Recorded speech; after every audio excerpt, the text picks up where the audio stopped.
Well, that was close. Hello and welcome back to Rorys Workshop. Today I'm going to be talking to you a little bit more in depth about my Discovery 2. I really like it. So my Discovery 2, 2000, full litre V8, straight from the P38 with an automatic gearbox, and I really like it.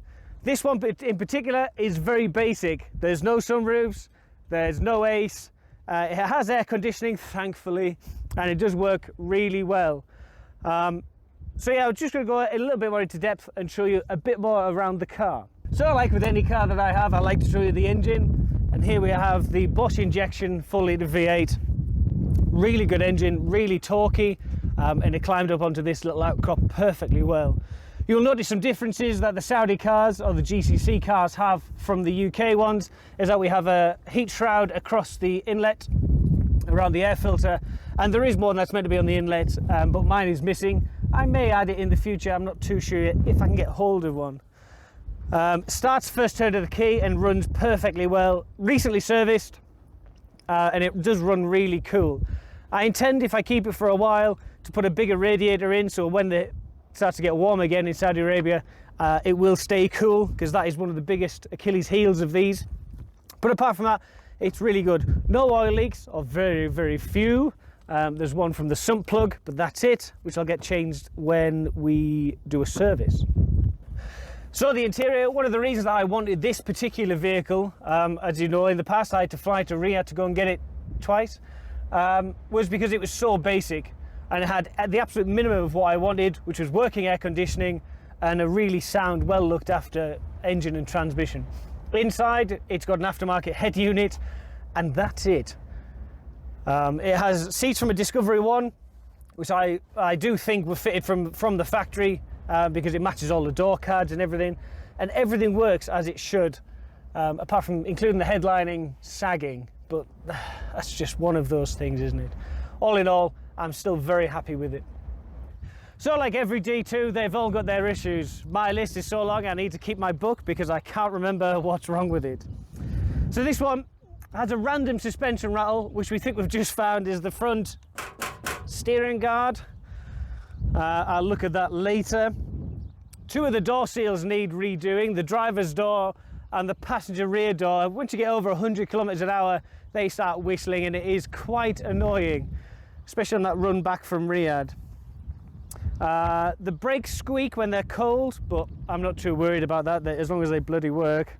And my two wash nozzles, of the 4 nozzles that are fitted, one produces water, the rest don't. But it's the driver's one, so I ain't worried about that, it'll be fine. I will get round to fixing that. The headlight mounts, typical Discovery 2. The headlight mounts, the plastic locking tabs, they've all snapped off, but we've got spares coming, which I will mention in a moment. Headliner sagging, as I mentioned earlier. The cruise control doesn't work. The bellows have dried and rotted, which is a shame. Oh yeah, and there's a slight petrol leak coming from the fuel tank. The locking ring has cracked and been badly put on in the past, so now that fishes petrol out when I get it filled up. All things that can be fixed, which leads me on very nicely to our new sponsor. So Rorys Workshop is now proudly supported by First Four Offroad at Dunkeswell. Many thanks to Peter and his team for sending me out a whole plethora of upgrades for the D2 in preparation for the Dakar in a couple of weeks. Peter has sent out to me Terra Firma front and rear diff guard, Terra Firma plus 2 inches lift kit, complete with the drag links for the sway bars, a full service kit for the engine and gearbox, and a whole load of other items. Not missing out, one of the most important things that I wanted for this particular car is the center diff lock lever. So now I'll be able to engage the diff lock as and when I need it, which will be fantastic. I can't get bumpers. I want to change these bumpers, and I want to be able to add a red winch because they're just outstanding. But at the moment I'm struggling to find a courier who will bring me a front and rear bumper and some sills as well. We will get there, it's just small things. Speaking of the bumpers, should we take a closer look? So the previous owner had these bumpers made. That is a very close look. Very close. It's all right. So the previous owner had these bumpers made to improve the looks of the vehicle, and to some extent it works. And he also added it just to give it a bit more of a macho look rather than the standard D2. It's growing on me the more I see it, and I get to see it quite a lot. I like the fact that it has mounts for the driving lamps. LED light bars like the one I have on the roof out here are a bit of an iffy subject. If you've got them fitted, they're meant to be covered unless you're using them, and you can't use them on the main highway. Obviously I've taken it off so you can see it. It does work really well. Both the auxiliary sets of lights are relayed, which is great. I was really pleased to see that. The fair lead on the front is just purely for looks. There is no winch, there is no mounts for a winch at all, and it just looks good, apparently. It also provides a mount for Mr. Twizzle Stick, which I really like. Mr. Twizzle Stick lets me know what sort of terrain we're driving over and what the car's doing. If he's doing this, that's okay. If he's doing this, it's not so good. I may need to slow down. Onto the rear. That's a nice rear.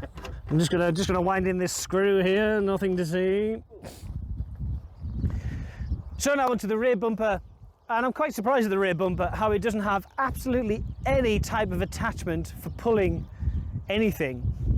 It's never had a tow bar fitted, and I'm a little bit perplexed as to why it doesn't have any mount on the back for shackles for pulling other people out. Did the previous owner only suspect to be pulled out? I mean, it's okay. It's got aftermarket indicators, which I don't like, and it's just checker plate. I detest checker plate. It's got the standard step, which does work very well, far better than the one I had in the UK. I would like a ladder for the back, and when I get a full roof rack, then it gives me full access. But at the moment, I don't, so I'm just going to suck it up and see. Another thing that we do have for the car is a custom-made roof rack, which is okay. But you'll see that in another episode when we're preparing for the Dakar. I don't have it fitted all the time because I don't see the point in having roof racks fitted at all times. But that will be utilised in a future episode. And I think that's about it. That is a basic introduction into my Discovery 2 and my planned upgrades. And obviously you all know that I'm going to be chasing the Dakar and bringing that to you here on Rorys Workshop. Yeah, thanks so much for watching. Stay safe out there. Take care. Bye now.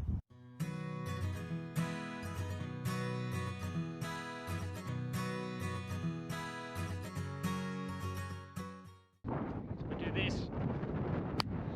Yes, yes, very nice.